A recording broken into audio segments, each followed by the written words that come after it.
Hey everyone, Chris here. Thank you very much for tuning in for Darktoylord Reviews.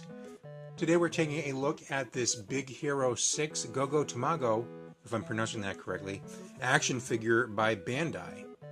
Real quick, we'll take a look at the packaging first. Up here we have the Big Hero 6 logo with Baymax plus Hero on his back. Here we see Go-Go sealed in her plastic tray, and there's a little rendering, CGI rendering from the movie right there. Spin this around to the back.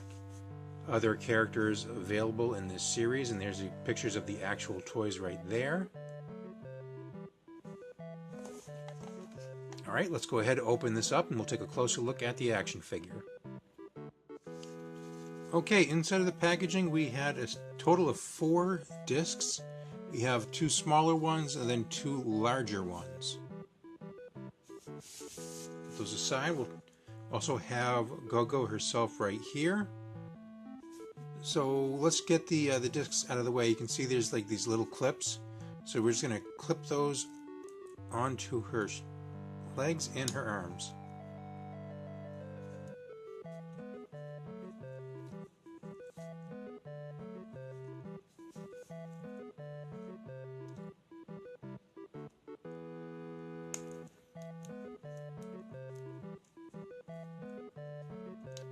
Now you got to make sure you get these pushed up enough, because right now, as you can see, it clips on close to her ankle. She's not going to be able to stand up properly because her foot's not going to be touching the ground. So just try to work them up as much as you can.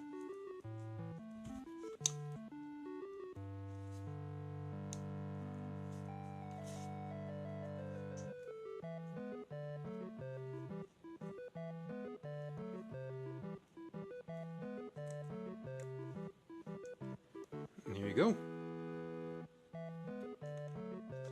Now let's go ahead with the obligatory height measurement.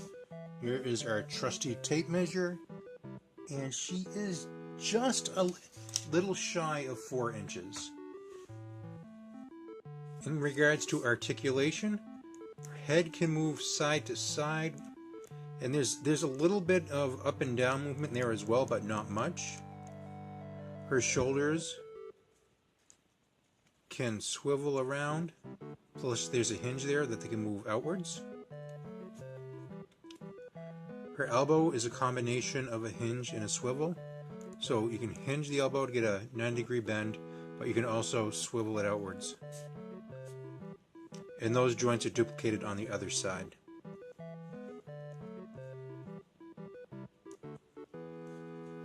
There's no waist articulation, but the hips do go back and forth.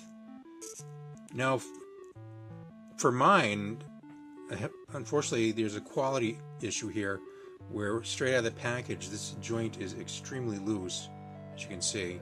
So she might have a hard time standing up on the toy shelf. So moving down her leg beyond the hip, she has the knee joint, which is a hinge, 90-degree bend, but the shins can also swivel side to side.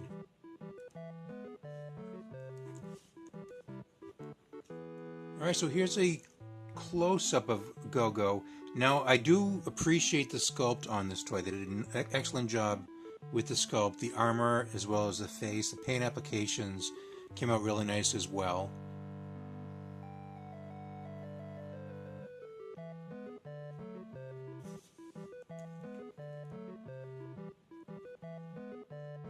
So just real quick, I just wanted to show you this. I was trying to pull the discs off her legs, and you can see the disc just comes unsnapped from the actual piece that snaps onto the legs or arms.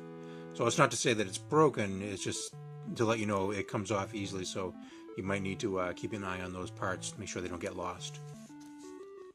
Okay, so I managed to get her standing. Try not to breathe too hard because she will fall over.